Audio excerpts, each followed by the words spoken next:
Thank you so very much for spending some time with us today.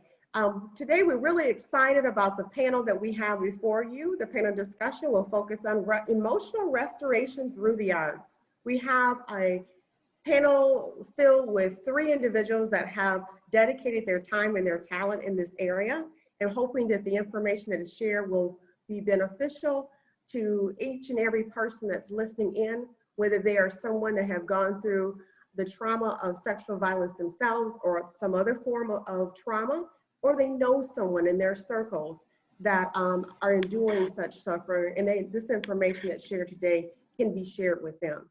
So let's get started. We're here, as you know, to talk about ways in which those that are suffering from trauma, specifically in this space, sexual violence or of any form, whether that's sexual assault, stalking, domestic violence, dating violence, but also we want to think broadly as we're having this conversation, other forms of trauma as well. We are focusing on sexual assault because it's the month we're recognizing, but I really find a lot of the discussion, a lot of the information, a lot of your experience can help all those that are suffering through trauma. So with that, earlier on, and really trying to prepare for this, we were talking about the difference between expressive arts therapy and clinical art therapy. And Christian, if you can kind of get us started on that discussion and give us your perspective where our listeners can distinguish between the two. Thank you, Janine, and thanks for that introduction. Happy to be here with everybody. So a major difference that we've talked about before is that art therapy is a clinical practice that involves an art therapist, but also involves somebody with a PsyD or a master's in psychology. It involves testing, and while it's not evidence-based, it does seek to pathologize. Modalities in art therapy are usually narrowed down to a specific medium, so painting or music or poetry, for example.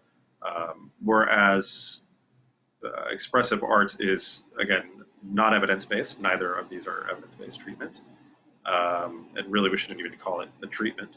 But of course, it doesn't involve testing. It can involve critique or presenting the work, but usually it doesn't. A large difference in it is that it's multimodal, right? So it uses a full range of the arts. It can be dance, it can be writing, it can be theater, it can be music, it could be mixed media, it could be some sort of combination of all of the above. And the idea here is that expressive arts therapists, because there isn't any sort of testing, what they're trying to do is pick up on signification in the work of the artist, and through sort of a holistic treatment through the process of expressing oneself artistically. So it's really, expressive arts is really about the therapeutic effect of having an art practice and that experience of it. And it also highlights the human capacity to transform thoughts and experiences into tangible shapes and forms. So some similarities is, while they both use production as a therapeutic modality aimed at healing by providing a holistic outlet or centering, they both use talk therapy. Both use creative production as a methodology for autonomous problem introspection. And of course, like I said, neither is an evidence-based treatment modality. Those are, I'd say, the major similarities and differences between the two.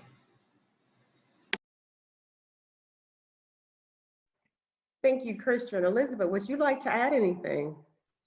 Oh, I certainly would like to add a lot to this. Thank you for the introduction, and thank you so much, and thank you, Christian, for your insights.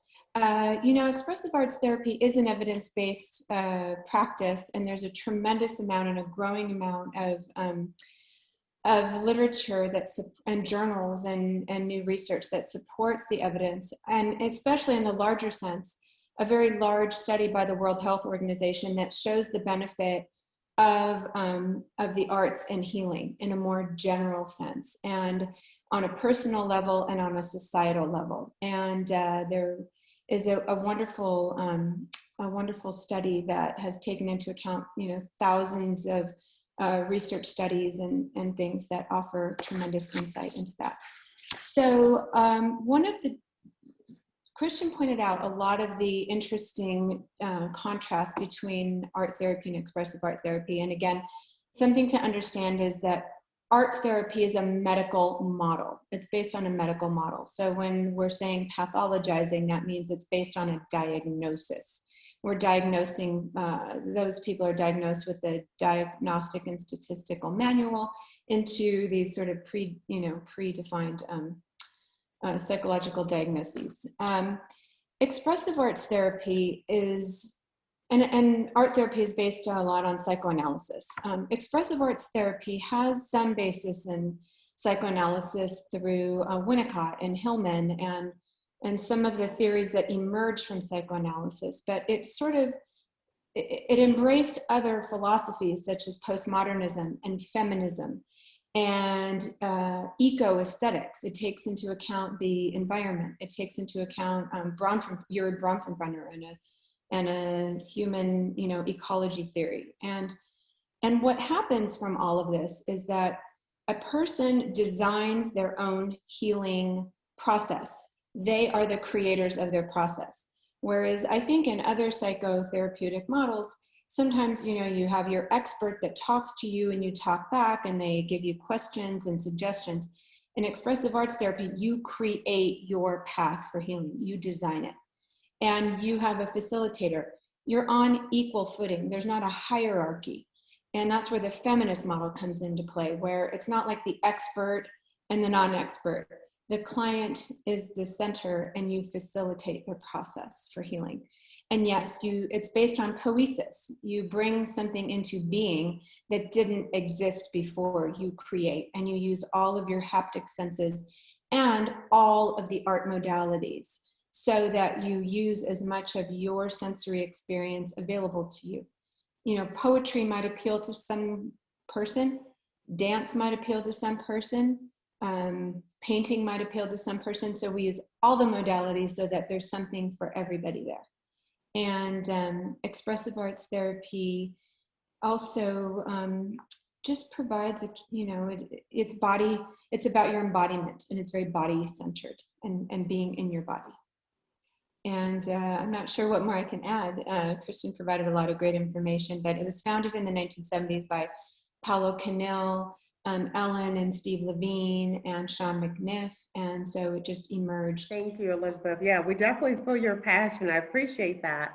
Now, Ruff, I know that your background is in the arts, the expressive arts. Could you share with us, in lines with this discussion, as Christian and Elizabeth have provided us, your experience in this expressive arts space? Sure. That means someone involved in performance, someone involved in the creation of dramatic literature, someone involved in the expression of dramatic literature, someone who helps actors find their way into a character through a story to express their psychological arc. So I hear Elizabeth talking about all the modalities and the collaboration between the patient and the expressive arts therapist, how it's a collaboration based in equity. And I see that as the role of theater artists too. We collaborate with each other. The actor collaborates with the playwright, with the director. So it's highly collaborative. And I have experienced in my many years, my 30 plus years as a professional theater artist, a real trend. I have seen people, actors, transform themselves by engaging in character work, by playing out a story with which they have some kind of relationship that they can relate to, finding themselves inside of the character. If that character is experiencing pain, finding their own pain inside of that character. I always encourage my actors to find yourself in the character. Don't lose yourself in the character. Find yourself in the character. And I think that's a lot of what Elizabeth was speaking to as well. So theater can be a very safe space to discover your own internal rhythms as you discover a character's internal rhythms. Okay, thank you, Ruff. As you're discussing that, I wonder, is there any concerns? You say don't lose yourself in a character, find the character and bring life to that. Have you experienced or are there any concerns in dealing with someone that's gone through trauma in this form that you can share? Well, thank you, Janine. That's a great follow-up. As I've said, you need to be able to have a safe space in which to work, and I'm sure Elizabeth can speak to that. So you need to have a safe space in which to work. You need to be able to trust those with whom you are working, being creative, because creativity is vulnerability. Vulnerability is bravery. And so in order to be brave, you need to have a safe, trusting space. So that's the first thing that the expressive art therapist, I would imagine, would need to do, is create a safe space for the survivor of trauma to experience and to create in. As actors, I have helped many actors find their way, pick their way through the psychological lives, the interior lives of their characters. And as long as that actor trusts the director and the director is capable, then they will be safe. So that's how I would answer that. It needs a safe, trusting space. And that would be what I would tell anyone who's seeking an expressive arts therapist, to find that first. Okay. Christian, would you like to add anything with respect to dealing with someone that's gone through trauma and them using expressive arts as a way of therapy, but are there any concerns, I guess I would like to speak to, if you could address any concerns with doing so? Sure. First of all, thank you. I quite like Ruff's idea of enabling braveness through safe space, because that's something that I discuss about often in some of my more advanced classes. This idea of a brave space versus a sort of safe space. There's an interesting friction that could happen in both that is generative. But in relationship to your question, yeah, of course. I mean, of course, there are pitfalls in multiple directions. One, as Ruff Yeager is saying, that somebody can lose himself in a character, for example. Often, if you're engaging with severe trauma and you're trying to work through it, and of course, working through it comes from, very core of psychoanalysis, right? This is very sort of Lacan or Jung or Freud, to work through something by sort of exposing yourself over and over through the thing, to working through. So there is perhaps some danger in not having clinical methodologies that can situate a solution to these problems. And there is also the ability for somebody to sort of get lost, if you will, or become entrenched, or circle downward into their trauma because it's producing work, right? I mean, I don't mean to sound terribly cliche, but for some reason I think now of Edgar Allan Poe and this idea that sort of pain is the most sincere feeling, right? And so there's something about producing art and connecting to your pain and that synthesis that could feel really rewarding, even if you don't necessarily escape the trauma or you don't get over it or you don't get better. And I think that this is one of the things that I think it is very much worthwhile to talk about in terms of art therapy and expressive arts, is that something like cognitive behavioral therapy is actively pathologizing and actively problem solving. Here's a problem, here's your solution, enact it, and you get better. That's a very sort of literal treatment for healing, right? In expressive arts, it's really, like I mentioned before, it's not evidence-based. I think Elizabeth is mentioning that there are a lot of studies, and there are a lot of studies, and there's a lot of literature out there, and it's all quite fantastic. But it could very well be, you can't point to the exactitude of art production as the holistic treatment. It could be the process, it could be the community, it could be the relationship to the therapist, it could be a sort of plethora of things. It's really, so when you're looking at clinical things, you need things to be very, very clear so that you can put them in a manual and use it diagnostically. In this case, it's really, there isn't a necessity for that. It's not even really terribly necessary to have empirical evidence that says making art is therapeutic, because if you make art, you'll realize it can be quite therapeutic, right? It's sort of like, it's self-evident in that way to have an artistic practice and to express oneself, especially within a community, especially with somebody like a therapist or somebody that's helping you, guiding you, creating these safe spaces for you, enabling you with materials and time and space and structure and all of these things, that, you know, either healing happens or some sort of working through happens or some sort of engagement with the issues or trauma happens. So it's really about potentializing these different outcomes. And some of them are very successful outcomes, and some of them in various ways, whether in terms of producing art or working through trauma. And some of them, like I said, can entrench or could become muddled in, was it this or was it the experience? Was it me painting or was it me painting in that space and time with that group, with this person? Is it that I'm developing a relationship that is parallel or akin or somehow connected to the trauma, but moving towards a holisticness? So is it that my sort of disposition and daily affirmation of this is moving me toward these places or not? It's really, so again, so we go back to, can we write a manual about this? No. But can we prove this sort of, not necessarily treatment, but holistics? And there's a big difference between the two. Can we prove some sort of holisticness? Absolutely. Because like I said, at any point, for anyone in any situation, make art, and more often than not, it feels quite good.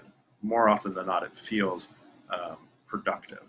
And these things add up into,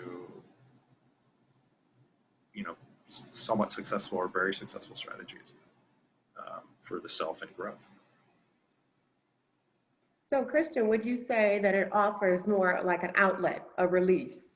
Yes, absolutely. From whatever you're enduring, and a means to dealing with that trauma. Yes, an outlet and an empowerment. You know, I think one of the things you mentioned in my introduction that I started this music school, and one of the things I realized, and the music school was a music school. I had no intentionality of you know, any sort of holistic approach to anything.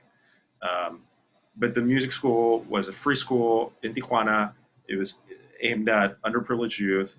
And very quickly, one of the things I realized is that it was sort of more important than learning the skill. So more important than the skill acquisition of teaching guitar, it was that they could do it, that they had the capacity to do something, whereas their life had reinforced that they had capacity to do nothing, right? And that they were sort of not had much value.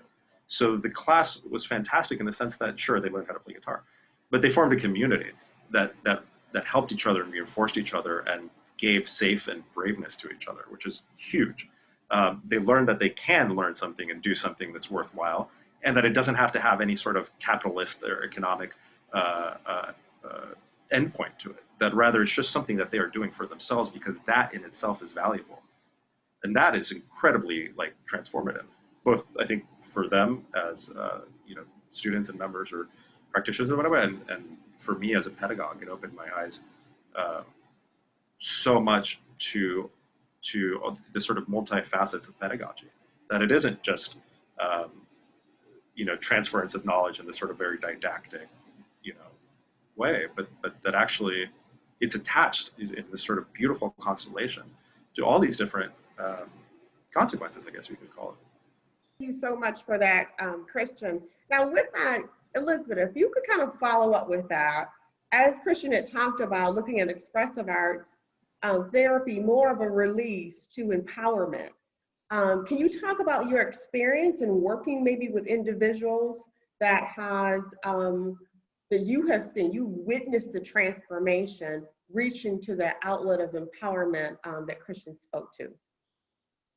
Yeah, absolutely. You know, in becoming an expressive arts therapist and studying and going through the methodology and the pedagogy and the, you know, the clinical hours and all that we do to, you know, prepare for working with individual clients and group clients, there's really this beautiful blend of different psychotherapeutic methods and modalities with art making. So there's a real marriage. So for example, we study the therapeutic factors as presented by Ruff Yeager, and that's a universal to all forms of therapy, from psychoanalysis to expressive arts therapy, where we look at what healing factors it is that are known to help human beings in a process. Eric Gentry, who is an expert in the field of trauma therapy. So we know certain factors that are universal to all healing modalities. So I'm not sure what Christian means by holistic, because all modalities are similar in that they involve a therapeutic relationship. They involve a reconstruction of the narrative of distress. They involve similar existential issues that we all face: life, death, isolation. All of these are just universally sort of studied in all of the psychotherapeutic modalities. And so one thing that's very important, and what we've touched upon a bit, is yes, in the arts and in drama, there's catharsis, and that is quite important, and that is one of the therapeutic factors. But there's additional therapeutic factors that are very important into the whole picture of healing for a client.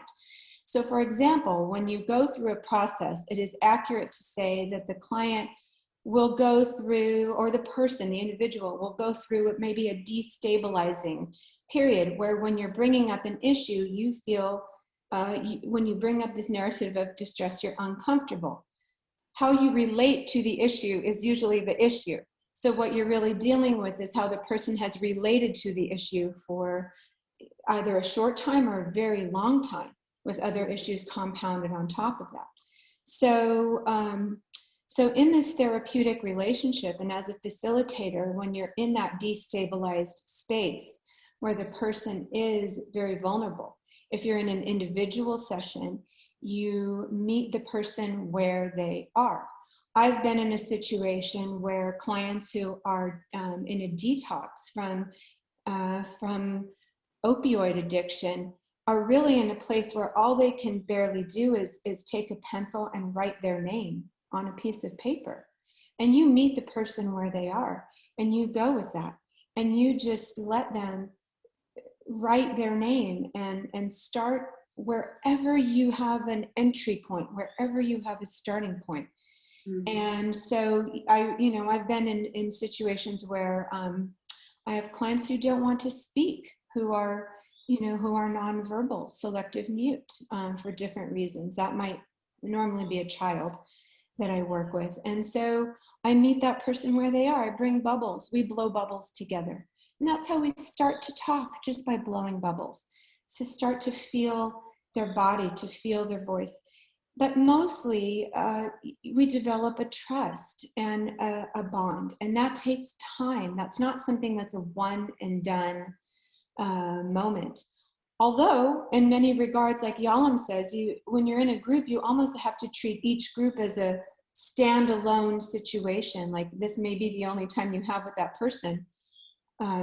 And that may be the case, that you only have one time with a person to try to help them, especially in drug and alcohol recovery, because in those programs, sometimes people have to go back to detox quite a few times before they can progress in a group. And that's just their process. That's just what it is that they're going through.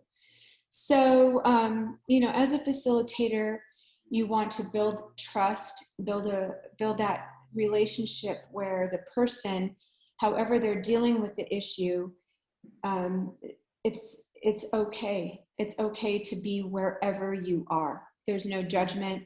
There's no expectation. You're in charge. I'm not there to tell the person what they need to do. They're there to tell me what they need.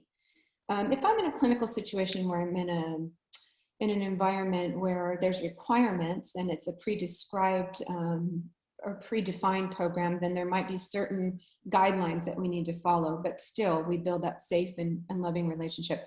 But above all, what we're getting at through the arts, and what the arts help us do, is to reconstruct that narrative of distress, to offer relief, and to instill hope, and to, as we mentioned earlier, when you've gone through something yourself, you then feel good being of service to the community, to giving back to the community. And that's actually very healing.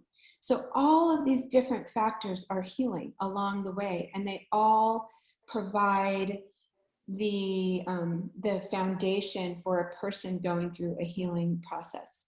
So again, these factors, some of them are quite universal to many different modalities of psychotherapeutic treatments, but we just don't use, we study, and we know the DSM model, but we don't use it as a diagnostic.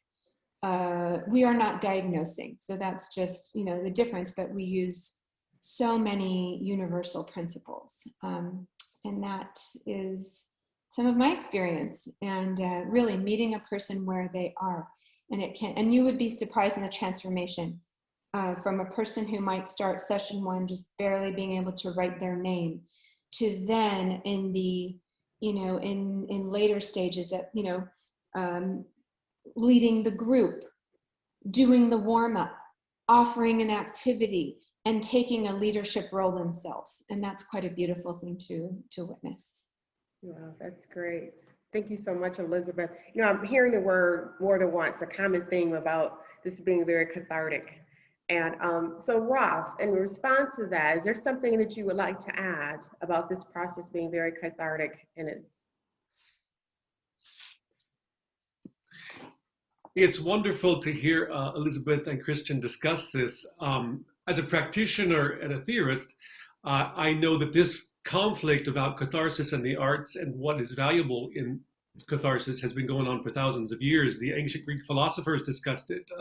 Plato said that Greek tragedy was not healthy for the community at large, that people should go to tragedy and watch what was happening on stage, because if they saw a violent act on stage, that they might be tempted to go out and commit that violent act themselves. Whereas Aristotle said, oh, no, they gain catharsis through the audience gains catharsis if they witness a violent act that purges them of that desire to commit it, and then they don't go out and do that. So there's been that interesting dialogue going on about the importance of catharsis and the benefits of catharsis for thousands of years. So it's great to hear Elizabeth and Christian talk about that. As another form of release, and that's what that common theme of a way to release, what Christian called to empowerment, what Elizabeth said to reconstruct the narrative of distress, which offers relief and then hope. This is great. There was a statement actually that was provided to us. I believe Elizabeth provided us this, that speaks to expressive arts being solution focused. Art problem, art solution, life problem, life solution. Elizabeth, can you unpack that for us? What does that mean to you? Well, in expressive arts therapy, we have something called the substitution theory. And that is art problem, art solution, life problem, life solution. And what that means is that creating is a series, when you're in the creative space and you're making something, you're figuring out how to do that. There's a lot of decisions that you make along the way. So, for example, you envision something in your mind, but now what do you do to make that, to bring that into reality in the art studio space? You have to decide, well, I need curtains. Well, what are you going to use for your curtains? And I need a wig, and I need this costume, and I need these props, and I need to have a lot of eggs in front of me, whatever it may be that your imagination decides. And you have to decide a lot of decisions so that you can realize this vision that you have coming forward. And so it's a lot of problem solving. A lot of little problems are solved along the way when you do that. You figure out, well, this is what I'm going to do to create my backdrop, and this is what I'm going to do to create my sets, and this is what I'm going to do to record my voice, and this is what I'm going to do. And all of those little solutions that you find they don't always, but they can be translated into your everyday life world. Like, well, in order to make that, I realized that I had to stick this up, I had to stick to a plan, and I had to reduce this, and I had to add a little bit more enthusiasm, and I had to, just all these little artistic micro decisions that you make. And when you substitute that back into your life, into your everyday life situation, you can see like, oh, well, perhaps I just need to add a little bit more enthusiasm here. Perhaps I need to be a little more confident there. Perhaps I need to be a little bit louder in my life because I tend to be quiet. And those things can just be metaphoric. I mean, perhaps they're metaphor, but perhaps they are offering a person a real life guideline to put into their everyday world. Also in expressive arts therapy, you set a goal. The client sets goals for themselves. So you use this process to help a person achieve their goals. They're achievable. So you work towards that. Another interesting thing that happens in the expressive arts process, art problem, art solution, life problem, life solution, is that as you make the art and you do this aesthetic analysis, we go through this sort of phenomenological process of discussing what happened in the art. And a person has what's called a crystallization. Something has changed. Something has changed in their awareness. And then you ask, well, how did you do that?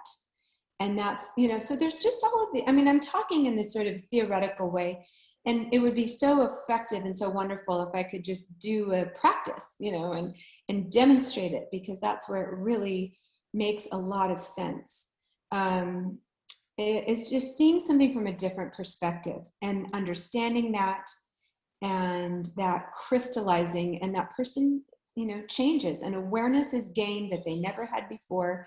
And once you see something, you don't unsee it. You know it, and you can move forward from that point. Thank you, Elizabeth. Christian, if you could, from that same basis, discussion about, art problem, art solution, life problem, life solution, but speaking from the individual that's suffering through trauma.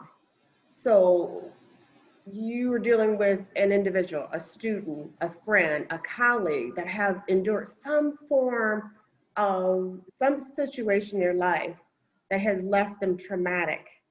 And how do you approach that person from an expressive arts therapy perspective in trying to transition all these things we've discussed today, really to kind of get them to the point where there's a release? I know Elizabeth talked about meeting them right where they are, helping them to take that situation, I guess, changing the narrative of what the impact it has on them in their life and what it means, how it defines them. If you could let us know how you approach an individual that that have suffered through trauma of any form, and specifically how you introduce the expressive arts therapy in trying to help them reach that point of relief, empowerment. Thank you, Jane. Yeah, I agree with a lot of what Elizabeth is talking about, particularly in terms of, and again, I mentioned this with sort of skill acquisition with playing music, where it's the series of decisions, but also decisions that are being rewarded throughout the process that allows a growth to happen. And even though it's growth perhaps in this other arena, its entanglement is also in all the other parts that make up that person's identity, one of them being trauma. So really it's about getting them making stuff, right? I would at no point sort of offer a treatment, nor would I situate it as a solution. If it was, so in that sense that I wouldn't be like, oh, okay, you've got this, you've got an eating disorder or something, and I'm going to cure your eating disorder through painting. Like, that's never something that would come out of my mouth. There are, or like EMDR is a fairly established, right, form of treating somebody that has a particular trauma, and it's also very, very much in terms of this sort of working through the thing, because you're having to involve yourself in the narrative, which can be really painful for somebody. So, again, for me, it's really about getting them to engage, and sometimes with the medium itself, right? Let's say somebody's a photographer, well, most photographers that I encounter nowadays are sort of digital only, and there's a real sincere disconnect between the practitioner and its medium. I also, sort of love alternative practices in photography and in the darkroom. So one thing could be like, okay, let's do, camera-less photography. How can I involve you with your hands and with a material? How can I show you that you are a force of transformation already in and of itself by transforming the materials around you? And see if these things, which acquire entropy, acquire baggage, acquire gravity, start to sort of seep through, if you will, or relate to the entangled parts of that person's identity in a way that's leading towards growth, or leading towards stabilization, or leading towards any sort of position that is healthy, productive, successful, whatever you want, whatever sort of nomenclature you want to give it. Well, that's good. What I hear you saying is very similar to what Elizabeth said about making the decisions. So whether it's making the decisions or making something which requires you to make some decisions, right? Sure. And the outcome, that process is what it can be very healing and helpful and empowering through that. Ruff, what about you? Art problem, art solution. Life problem, life solution. What does that mean to you? As a practitioner of dramatic arts, I hear Christian and Elizabeth. When I hear them speaking, I hear them talking. I translate that into storytelling and character. Elizabeth specifically talking about the narrative of distress, the distress narrative, and any kind of archetypical narrative comes from a place of overcoming an obstacle. Any kind of narrative. So what I hear is in empowering the trauma survivor through letting them retell their story, reframe their story, where they're the hero of their own story. So I want something, right? So every hero starts with I want, and it's an intangible thing. It's not something you can touch or hold in your hand. It's love, it's revenge, it's education, it's success, it's fame. I want that intangible thing. I want healing. Couldn't be intangible, right? You can't touch it. It's an idea. So I want healing, but, and there comes the obstacle. Why can't I have healing right now? What's in my way, right? So that big boulder that drops into the road that keeps me from my goal, my want, is traditional in all archetypical narratives. And then what do you do to get around that, right? So what is your tactic? How do you get around that boulder in the road? How do you get around that obstacle in order to achieve your want? And that's the rising action of the piece. Tactic, complication, tactic, complication, tactic, complication, tactic, complication, until the hero achieves their want in their journey. And I think in healing, at least in the healing that I as a survivor of physical trauma, not sexual trauma, but physical trauma, had to use many tactics and experience many complications in order to find healing. And I think that's important for any survivor to realize there's no one that can take that away right now. It's a process, right? Just like your hero in your journey, you're going to have to get around that obstacle slowly but surely. But if you are persistent enough, you will overcome that obstacle in your hero's journey. So that's what I hear Elizabeth and Christian talking about, traditional narrative structure and the hero's journey. Yeah, that is great. And thank you, Ruff, for opening that up, because I'm always curious when I speak with people, I have the level of passion that three of you have. So it leads me to really wanting to ask you, what part of your life's journey has brought you to be in this space? What has caused you to be here and be so passionate and dedicated and committed to making the world a better place by helping those that have gone through some form of trauma? I'll start off. Again, as a practitioner, I think a lot of people become, in my experience, people I've met become artists when they're young, perhaps by accident. It might not be intentional. It might be through a program like this where you're trying to discover who you are as an individual.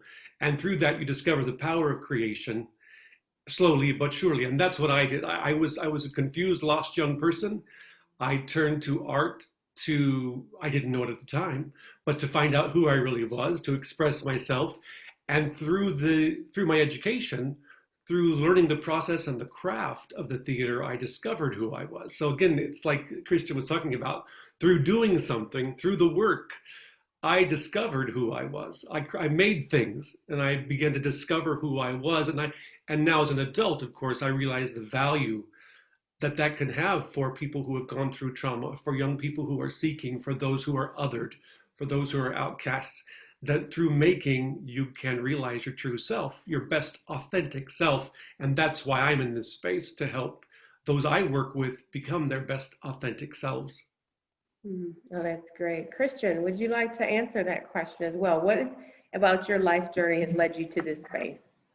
I think I mentioned it already earlier on. It was similar to Ruff, through pedagogy and through practice. Meaning coalesced, right? Signification made sense all of a sudden. And if one is attentive and self-aware, you learn all these lessons, right? And so you can set up these situations for it, and you carry them forward as a pedagogue. That's great. Does that make sense? Oh, absolutely. I appreciate all of your responses. I'm getting lost in this conversation, but Elizabeth, I would like for you to answer that question as well. Yeah, I experienced a childhood, unfortunately, with some adverse experiences, with some traumatic experiences. I experienced some sexual violence as a very young child. We had a suicide in the family when I was a young child, and for me, my relief, my home, became art making, and so I really just found to me, it's my religion in a lot of senses. It's my holy place, my most sacred, authentic space is in the art making space for me. And so for the first long while of my career, I spent the time kind of just developing as a conceptual artist, process-based art. I wasn't ever interested as much in the product as the process. And then it took me quite some time to really hone in on the modality, the healing modality that most fit me, which was expressive arts therapy. And so I turned, what were my challenges into my asset, my experience with trauma, my experience as an artist, my experience, in going through a healing journey.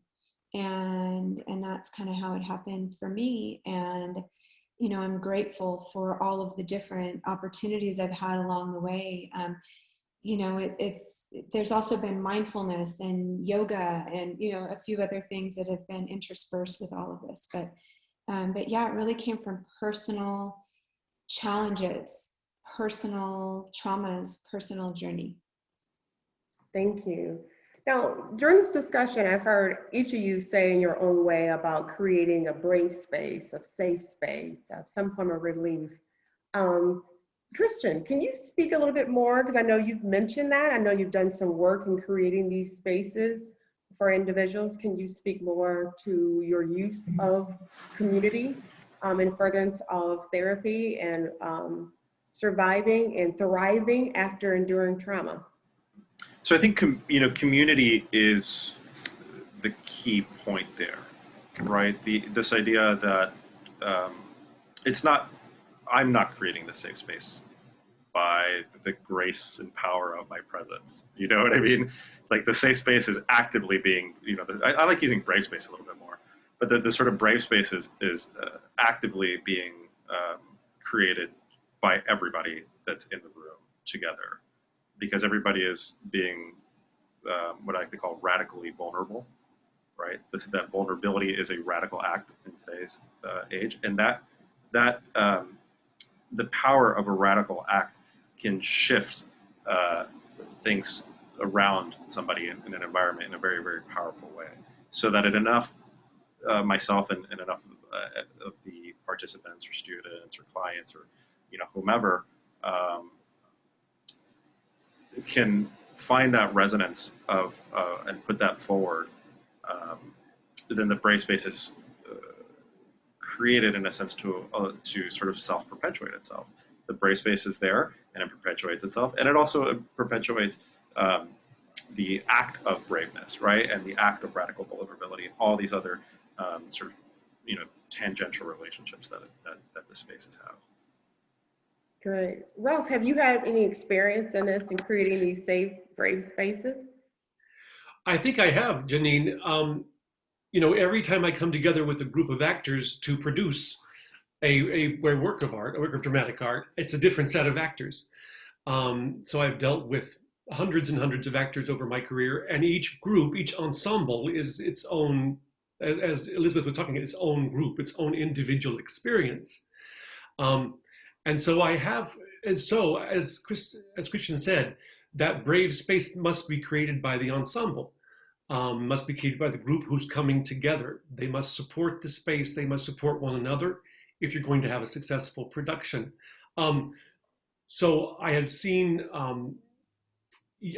amateur actors, very young actors, blossom in that brave space. I've seen veteran actors and veteran artists become more brave because of the young people's bravery in that space.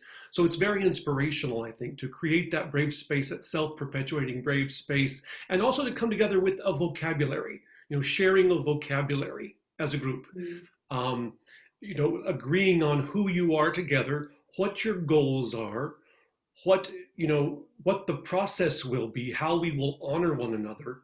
Often I talk about, your comfort level +1, right? I want you to go at your comfort level, but then +1, right? Be brave, step out a little bit. And if everybody agrees on that +1 idea, that's how the bravery is created. If I see Janine +1, if I see Christian and Elizabeth +1, it makes me want to step out, be a +1. And then we go to +2. So it's creating that bravery together. Okay, thank you. Elizabeth, have you used the community to create safe space or brave spaces and assisting those that have suffered through trauma? Yeah, the wonderful thing about being in community is that a person, and why it's so healing, is that a person realizes they're not alone. Isolation is one of the biggest challenges of going through a traumatic experience. You feel like this has only happened to you, nobody else has gone through this, and how you start to judge yourself based on that. And when you're in community, you realize other people have experienced these challenges too, and you're not alone. And that is extremely healing. And so another interesting thing about being in a brave space and a safe space, I think there's elements of both. The safety is knowing that there's a confidentiality, that you don't gossip about people, that you really hold that space to be very sacred. And I think that's the safe part of it. And the brave part of it is stepping out of your comfort zone, where you all have to, step into a different role or go through a process of stepping out of your comfort zone, whatever the art or the creative modality is. Something that happens in group dynamics, oftentimes, like Yalom discusses a group formation as storming, norming, and conforming. So a group at first might be kind of chaotic, and there might be a situation where one person is annoyed at something that another person's done, like, oh, you always step in front of me, or you talk louder, or these little moments that you have to dissect might actually become the whole learning of the group. This person speaking out about how that made them feel when so-and-so spoke louder than them, and then how they react in response to that. And those little moments is how the group actually comes together. So that storming phase, when things are chaotic and uncomfortable, and a person has to learn to speak up and a person has to learn to respond, that's where you then kind of get into this norming, to where the group develops a cohesion. They start to know each other, respect each other, understand each other. And then the conforming, where then they work together create and to build something bigger. So there's like a process within that brave space often that we go through, and that goes back to kind of that art problem, art solution, so-and-so speaking out, so-and-so learning to respond, people learning to care and listen to each other. And that's a really wonderful, that's a beautiful healing process of being in a group situation. Yeah, I would absolutely agree. I recently shared my story because I'm a survivor thriver after having suffered through sexual violence myself. And it's funny how you tuck things away, right? You forget and you think you're better. And then there's triggers quite often that takes you right back to that space. And but I know with me being able to regain the power in my life and feeling empowered again came from community. It came from these safe spaces where you, like you said, Elizabeth, you're not alone. And that isolation, when you start doing that narrative as if you're the only one, or a litany of other things you're telling yourself, correct? But once I connected with other people in a confidential setting, in a safe, brave space, and I was encouraged to be brave as others that were there with me were encouraged and we supported one another, that's really where my healing, began. It was in that process is where my healing began. And so we so appreciate this. Like I said, I can get lost in this conversation.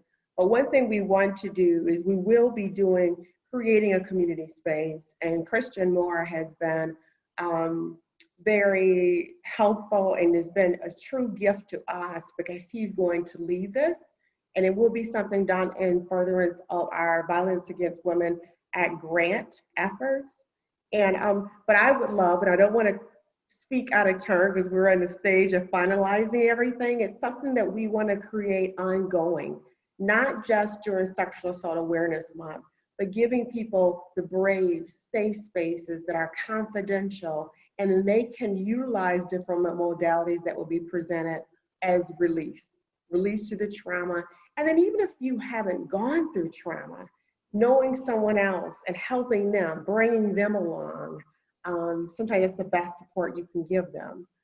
So we will be sending out information once that's finalized. I tell you, Elizabeth and Ruff would love to have you part of that. Christian is going to lead that for us and have different sessions because you've been so awesome for me. Like I said, I can get lost in this discussion. Nicole and I have had several discussions about this panel. After we met previously, she and I just did a debriefing, and I trust that all the information you shared is going to help some individuals, and they will be able to see themselves right where they are, and knowing there are people that will meet them right where they are and help them along their journey. I love what you said, Ruff, about creating your own story, being that hero in your own story. And that's what really empowerment is.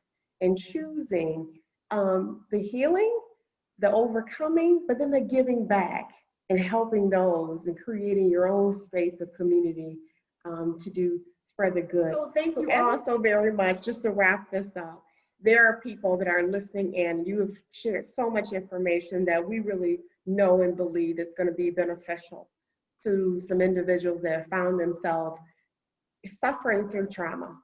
There's some experience they have endured, and maybe they feel like they're all alone and then there's no hope. What would you like to say to those individuals? And I would present this question first to Ruff. You are not alone. That's what I would say. You are not alone. And while your story is unique to you, you're not the only survivor of physical or sexual assault. And there are many stories similar to yours. And there are many who have found emotional restorations through the arts. And there are many practitioners who are available to guide you on your healing journey as you seek to tell your story and define your character and discover the positive outcomes you want for your life. So know that you're not alone, and someone close by is there to help. Thank you. Elizabeth? For a person who is on a healing journey, it is so important to really ask yourself, how can you make your challenge your greatest asset? How can you take what's been most challenging to you and look at it as a gift? Whether you learned to be forgiving to yourself, whether you learn to hold a safe and healing space for others who have gone through what you've gone through. How can we learn to really look at ourselves as having the ability to find our greatest strengths from some of our greatest challenges? I think that's a very important lesson, and it's a difficult lesson to learn. I know sometimes that sounds easier said than done, because it takes a tremendous process to get to that point, to understand what is the asset that you've gained from your challenges. And another thing to remember is that a lot of the symptoms of trauma and PTSD overlap with compassion fatigue and burnout. And there's other, just our daily lives, the stress of being an educator right now through the pandemic, compassion fatigue for all of the people who are caregivers, who are going through their own challenges, who are, giving so much to help others, first responders and others. So it's important for a lot of people to recognize signs and symptoms of a person kind of not feeling themselves. If you're not feeling like yourself, please reach out. Don't try to do this alone. Don't try to internalize it and isolate yourself. Really recognize and take a step back if you can and say, whoa, I need some support here, and please get it. Whatever you do, please get yourself support when you need it. Yeah, thank you. Christian, would you like to close us out? What would you like to leave with our listeners? Sure. First, I'll say, thank you to everybody in the panel for having this situation, this happening occur. Also, Ruff and Elizabeth just said the most sort of significant things that can be said about the subject, right? Which is that you're not alone and that you should get help. Interestingly enough, Elizabeth brings up this idea of obstructions, which is how I teach most of my classes, is through obstructions, as a way to teach you that you can, that it isn't an impediment, but rather if you can, tap into that area, it's actually becomes advantageous rather than something that is impeding you. And while when I speak, I tend to constellate a lot of ideas, I'll try to situate my words as simply as possible, which would be get help, it gets better. Well, thank you. Thank each and every one of you for your time and being part of this great celebration we're doing to help those that need it the most. Thank you for this rich discussion that we've had today. I appreciate your passion. I appreciate your talents and your experiences and your commitment to really helping to make someone's journey a little better along the way. So thank you very much. Have a wonderful remainder of your day and take care.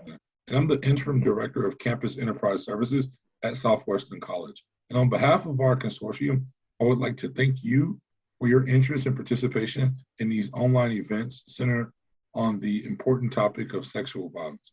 Please be aware that some of the presented content may be triggering to survivors of sexual assault, dating violence, domestic violence, and stalking.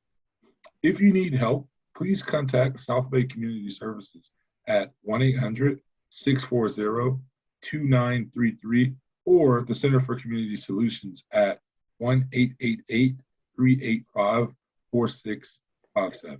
Thank you.